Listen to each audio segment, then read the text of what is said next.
Fala aí pessoal, sejam muito bem-vindos a mais um vídeo do Biologia Direta, Biologia Sem Enrolação. E na aula de hoje nós vamos dar o pontapé inicial ao estudo da zoologia, que é o desenvolvimento dos animais. Mas para isso nós precisamos entender antes como que esses animais são formados. Tá? Mas para poder a gente entender como eles são formados, a diferenciação dos tecidos, nós temos que compreender agora a parte embriológica, né? Como lá no início, como que eles se desenvolvem. Tá? Então, eu prometo que eu vou fazer para vocês umas 2 aulas falando sobre isso. Na aula de hoje, a gente vai fazer algo bem rápido, tá? Só uma introdução à embriologia.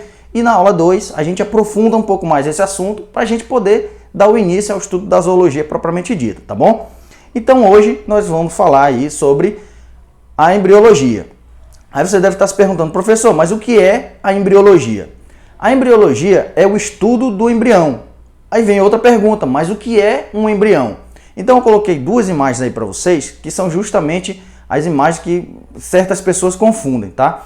Aí do lado esquerdo você está vendo uma massa de células e do lado direito você está vendo um feto humano, tá? Então uma coisa é diferente da outra. Então perceba que aí do lado esquerdo você não tem um formato definido ainda, né? Você não tem órgãos desenvolvidos nem nada. Coisa que aí do lado direito, aí nesse feto, você já consegue ter isso daí. Ou seja, um embrião é o estágio inicial, né, de desenvolvimento que compreende o período após a fecundação e antes do desenvolvimento do feto. Tá? Então, todo aquele período entre a fecundação e o desenvolvimento do feto, você tem justamente o embrião. Esse embrião é importante a gente estudar porque ele vai passar por algumas diferenças dependendo do grupo de animais. Tá? Então, depois que os animais estiverem formados, a gente não consegue detectar essas diferenças com clareza. Então, para poder a gente conseguir diferenciar lá na frente, a gente olha para cá para trás, tá? Justamente para a embriologia, por isso que ela é tão importante. E como eu havia falado para vocês, a embriologia ela vai começar com 2 células haploides, tá? Isso aqui a gente está falando da embriologia animal, tá? Esquece a embriologia vegetal, vamos falar só da animal. Então, essas 2 células, que são conhecidas como espermatozoide, no caso dos organismos masculinos, e dos organismos femininos, você tem o óvulo. Tá? Esse espermatozoide é uma célula haploide e o óvulo também é uma célula haploide. A diferença básica entre eles aí é principalmente em relação ao tamanho. Né? Então você está vendo aí que o óvulo ele é muitas vezes maior do que um espermatozoide. Logo depois que essas 2 células se encontram, né? Então você tem uma célula haploide chegando na outra, você vai juntar um haploide com outro haploide, você vai formar uma terceira célula diploide. Né? Então essa terceira célula ela recebe um nome logo após a fecundação. Esse nome é célula ovo, ou também conhecida como zigoto, que é essa imagem que vocês estão vendo aí.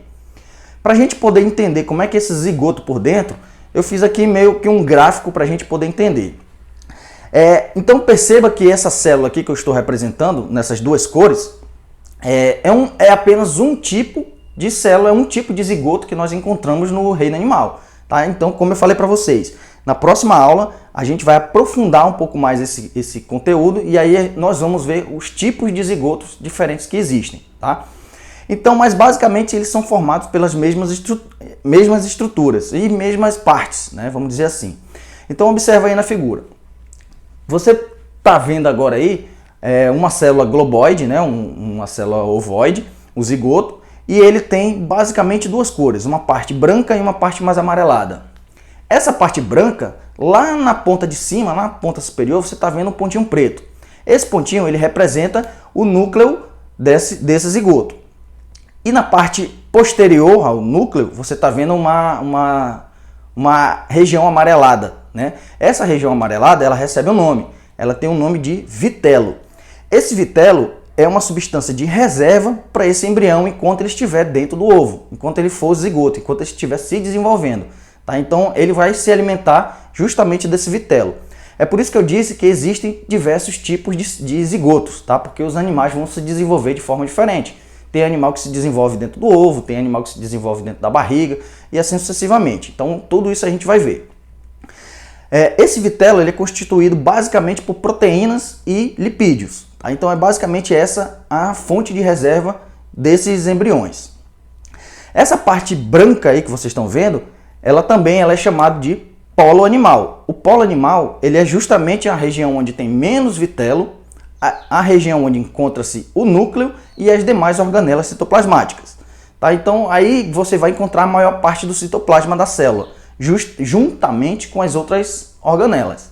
Já no polo vegetativo ou polo vegetal, só lembrando aí, faz um adendo aí, que quando a gente fala em polo vegetal ou vegetativo, não tem nada a ver com os vegetais propriamente dito, tá? Quando a gente fala de polo vegetal ou vegetativo, nós estamos falando de funções vitais, tá? Então imagina aí quando a pessoa está em estado vegetativo, né? Então estado vegetativo significa dizer que aquela pessoa ela está num estado que ela está sobrevivendo apenas com o mínimo necessário. Então ela está sobrevivendo ali com aquele mínimo necessário. Então essa palavra vegetativo tem a ver com isso aí, tá certo? E qual é a importância de nós estudarmos a embriologia? Bom, a embriologia vai nos auxiliar na classificação animal, né? Conforme eu já havia falado para vocês, nós vamos ter algumas diferenciações já aqui nessa região do embrião. Então a primeira classificação que nós temos vai ser em relação aos folhetos embrionários ou folhetos germinativos. Esses folhetos que vocês conseguem ver aí na imagem são esses três, tá? Então os animais que não possuem nenhum dos três folhetos embrionários, eles são chamados de ablásticos. Os animais que possuem apenas dois desses folhetos, eles são os diblásticos, e os animais que possuem os três são os triblásticos. E o que vem a ser esses folhetos embrionários? Bom, esses folhetos eles são como se fossem tecidos primitivos ou primordiais.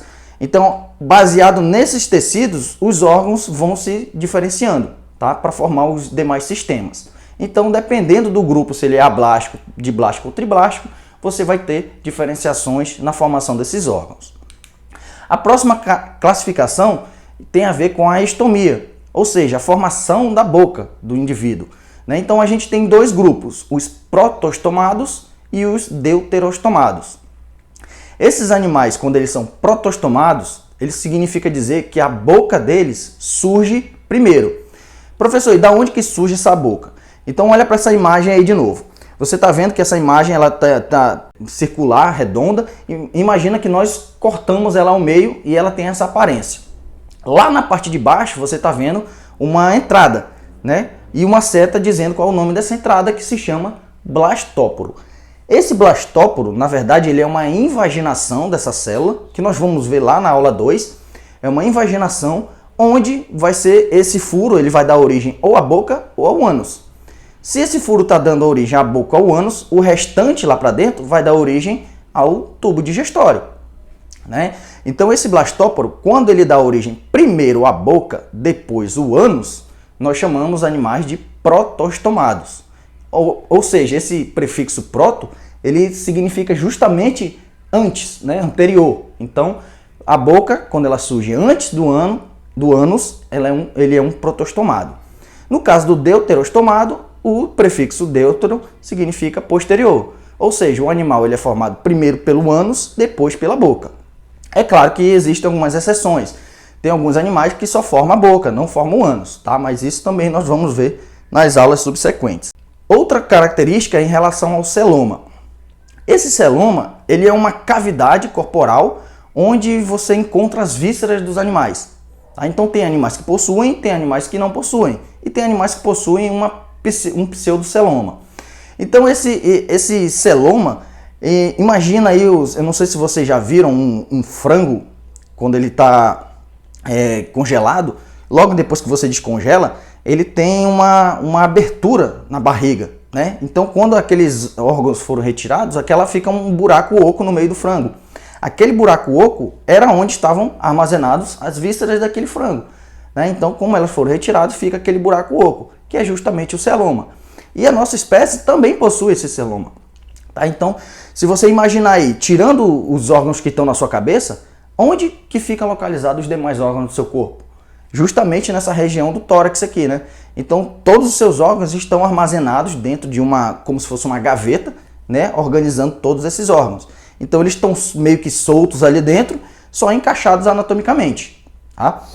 Então, essa organização do celoma também é de suma importância para entendermos o estudo dos animais lá na frente, tá? Então, os animais que não possuem esse celoma, eles são chamados de acelomados. Já os animais que possuem o celoma são os pseudocelomados ou celomados. Só que o pseudocelomado ele não vai formar um celoma verdadeiro. Por isso que são chamados pseudocelomados, certo? Por último, nós temos as fases do desenvolvimento embrionário. A primeira fase, como você vê aí, é a fase de segmentação, ou também chamada de clivagem. Essa segmentação ela se caracteriza pela divisão sucessiva celular. E divisão de que célula? Já que nós estamos falando lá do zigoto, quando após a fecundação é formado o zigoto, esse zigoto precisa se multiplicar. Essas células precisam se dividir. E aí, conforme na imagem, você vai vendo que uma célula dá origem a duas, duas vão dar origem a quatro, quatro vão dar origem a 8 e assim sucessivamente, até formar uma massa de células que já não se divide mais. Então, a partir daí, ela começa a se diferenciar. E ela vai se diferenciar fazendo aquele movimento que eu mostrei para vocês lá no slide anterior, onde começa a formar o blastóporo, né? Então você vê aí, ó, na segunda imagem o processo da gastrulação, ou seja, da formação da cavidade digestiva. Então você tem a blástula, logo em seguida, como ela não se divide mais, ela começa o processo de invaginação até a formação da cavidade digestiva. Consequentemente, também dos folhetos embrionários. Tá? Então essa gastrulação é a segunda fase. E por último nós temos a organogênese. Né? Já que nós já formamos os folhetos embrionários na gastrulação, agora nós já podemos desenvolver órgãos que vão se diferenciar a partir desses folhetos embrionários. Tá? Então galera, se você quiser entender um pouco mais desse assunto, eu sugiro que você assista a aula 2, onde nós iremos aprofundar um pouco mais esse conhecimento sobre a embriologia. Tá? Então, por enquanto é só. Se você gostou, curte o vídeo, curte o canal, bate no sino, até a próxima.